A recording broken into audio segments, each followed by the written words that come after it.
Okay, hello everyone. Today I'm going to be talking about different types of moraine.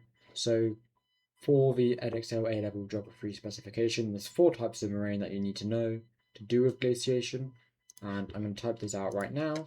That is recessional moraine, terminal moraine, medial moraine, and lateral moraine. And I'm just going to put that to the side. Okay, and we're going to start with let's start with terminal moraine. Okay, so what happens with terminal moraine is you have your glacier, right? And it's on a slope or whatever it's on. Okay, and it's traveling forwards, it's advancing, right? So every few months it advances a little bit, a little bit, a little bit, and eventually it starts to stop advancing. So let's say this is its maximum extent, right? And when it stops advancing, probably because the temperatures are getting really warm, right? So the glacial period is ending. It's becoming an interglacial period. It's starting to warm, and the glacier is starting to melt. What it starts to do is melt water, right? Melt water exits the glacier super fast when melting occurs at that pace, and this meltwater kind of instantly just drops loads of moraine, so loads of rocks and sort of sand and gravel and pebbles and stones. It just drops it all at the base of the glacier. And furthermore, any rocks suspended in the glacier, here and here, well, when the glacier melts away, it just gets dropped here. And so what recessional moraine is that when, oh, sorry, not recessional, terminal moraine. What terminal moraine is, let me just type that out, is that when a glacier begins to retreat, when it reaches its maximum extent, it just leaves a really long pile of just rocks. So if you, again, if we remember that this is the glacier, right? Along the entire front of the glacier, so let's look at it from a top perspective. This is the glacier, right? And it's advancing this way. And these are the sides, okay? And let's say this is 1 kilometer thick, 1 kilometer wide. As soon as it starts to retreat, as soon as it pauses and stops advancing and reaches its maximum extent, as we've already said, there's going to be rocks, but the rocks are going to be deposited all the way along this 1 kilometer kind of fault. And what you end up with is you end up with a just really long mound of just gravel, uh, sand, rocks, everything, and that is the maximum extent of the glacier. Okay, and so now I'm going to rub everything out, and I'm going to give you the definition of terminal moraine that I believe to be correct. So I believe that terminal moraine is literally just an unsorted, unstratified mound, or better word would be ridge of sediment. Let's say sand, gravel, rocks, of sediment parallel to the glacier. Okay, parallel to the glacier, left at its maximum extent of advancement. And that is my definition. Now, last things last for this. The reason why I call it unsorted and unstratified is because as the glacier melts and leaves rocks, and uh, as meltwater brings rocks towards this ridge, it doesn't really sort itself. So unsorted means that you don't really have rocks sorted in different types like granite or sand or gravel, whatever. You don't have rocks sorted in different types. And unstratified means that you can't really see definitive layers. So you can't see maybe a darker layer of rock, a lighter red layer of some different type of rock. And that's basically what that means, okay?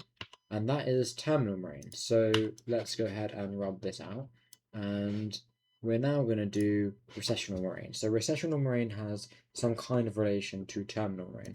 Basically, it's the same kind of thing, except that was a bit exaggerative, except when you have a glacier and it's advancing or retreating. So in this case, the glacier can be advancing or retreating. I think the best way to think of it is if the glacier is retreating. Let's say the glacier was advancing and it's just paused. It's just paused, right? In the same way that the terminal moraine happened when the glacier started retreating. It literally just piles up here in a long kind of ridge, right, along the glacier. And maybe this glacier will begin to go back. It will kind of retreat, but then maybe it will go forwards again, and then maybe it will pause and more will form. Okay, so sorry about that. So basically, recessional moraine is just moraine. Let's do a little bit of a explanation. It might help with this. Recessional moraine equals a bridge of unsorted. Again, it's unsorted and unstratified. Unsorted and unstratified till. Okay, what till is instead of saying gravel and sediment, till is basically just a word for any kind of sediment, any kind of rocks, anything. It makes it a lot easier and a lot more kind of professional to say that. Okay, so a ridge of unsorted and unstratified till parallel to the glaciers, or to the glacier, maybe parallel to glacier snout. Let's say that. It might make it a little more sense. Parallel to the glacial snout that forms when glaciers temporarily pause, retreat, or advancement, allowing for deposition of material. I think that's a pretty good definition to sum it up. So if you want to pause the video right there and copy it down or read it or whatever, there you are. And we're going to move on to lateral moraine, because lateral and medial moraine are related as terminal and recessional are. So we'll start with lateral so you understand medial.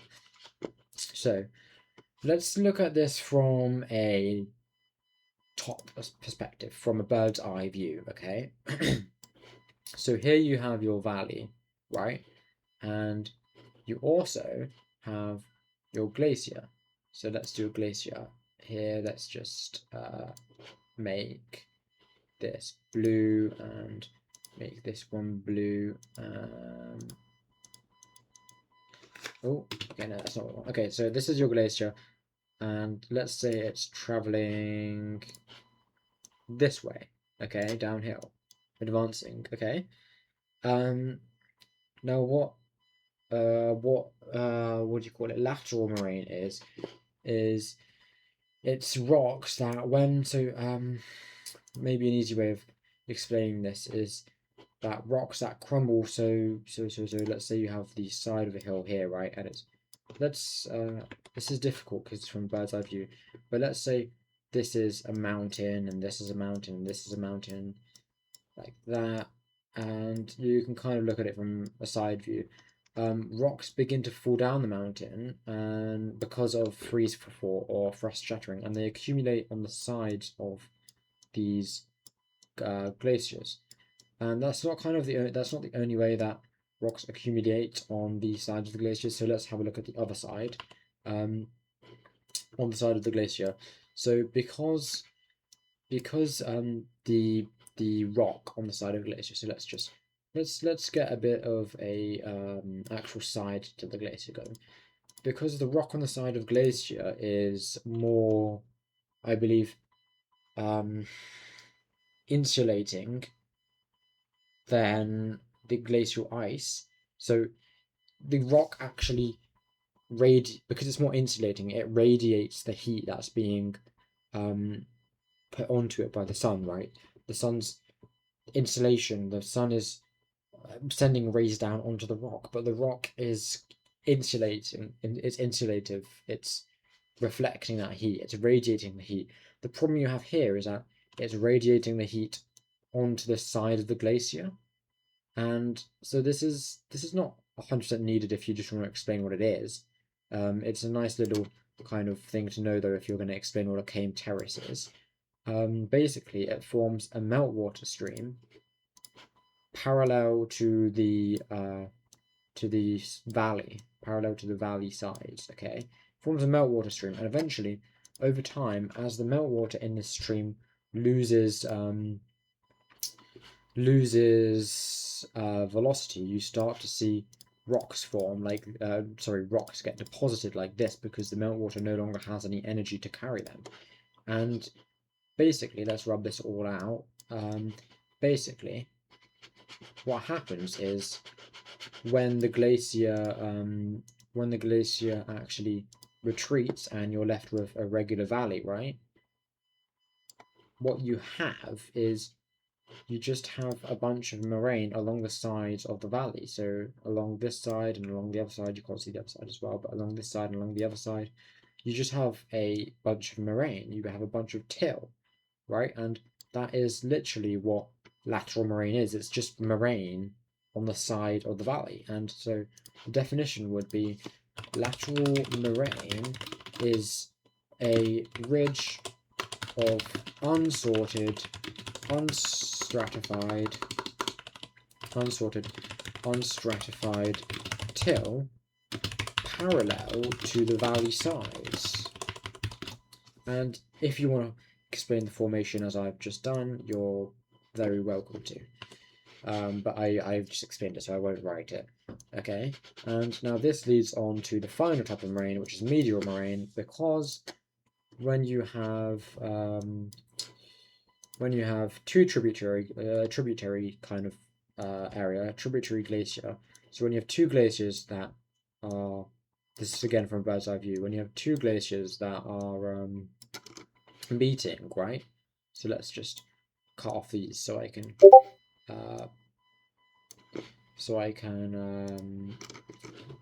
what do you want to call it? Fill this in. So when you have two tributary glaciers moving towards each other, so let's say the rate of, or the direction of flow is this way, when they meet, as we've already discussed, they will have lateral moraine on the sides, right? So on both sides. And this I feel like is a lot easier to get a hold of. When this lateral moraine, so this lateral moraine on the outside edge will continue, right? It will continue moving along the glacier. So again, this lateral moraine can be on the glacier. It doesn't have to be after the glacier's sort of melted. When you have this lateral moraine on the outside, it continues. But when you have the lateral moraine on the inside, it actually moves down the middle of the glacier, if you think about it. Because where is all this meant to go? It's just going to move down the middle of the glacier. And this is medial moraine. It's medial because it's in the middle of the glacier. Okay, and so what I'm going to say for this definition is medial moraine is the ridge of unsorted, unstratified till that forms in the center of a glacier parallel to the valley sides when two tributary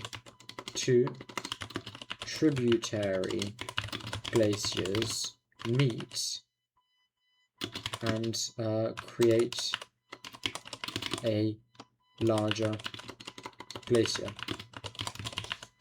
That's literally my definition, okay?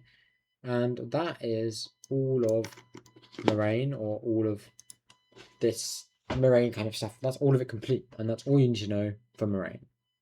Cool.